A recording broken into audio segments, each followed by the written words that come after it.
четвъртия ден на Световното първенство по художествена гимнастика в Будапеща ще стане известно името на новата световна шампионка в многобоя. Казвам нова, защото няма на практика никаква вероятност до сегашната шампионка Тамара Ерофеева от Украйна да защити титлата си.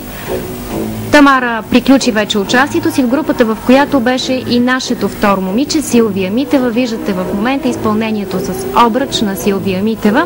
Тамара Ерофеева завърши четвърта. До момента лидер е испанката Дженифър Колино.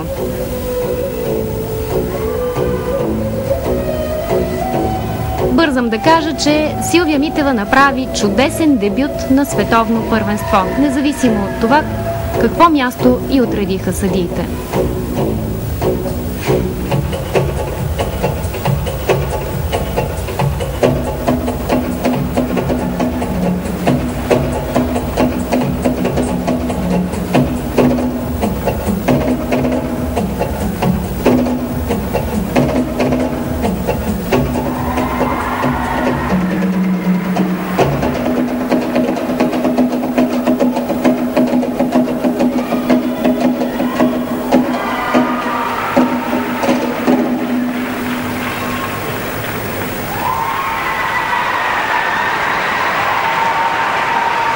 Силвия Митева заедно с Елизабет Паисиева и Зорница Маринова, Зорница виждате в момента в публиката, направиха така, че България да спечели 2 олимпийски квоти за игрите в Атина до година, класирайки се на 5-то място в отборното състезание.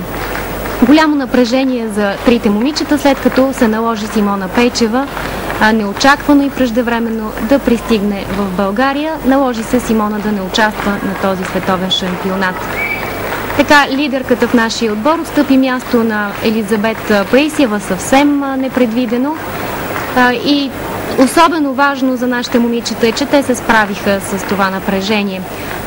До Силвия виждате нейната майка и треньор, също Силвия Митева.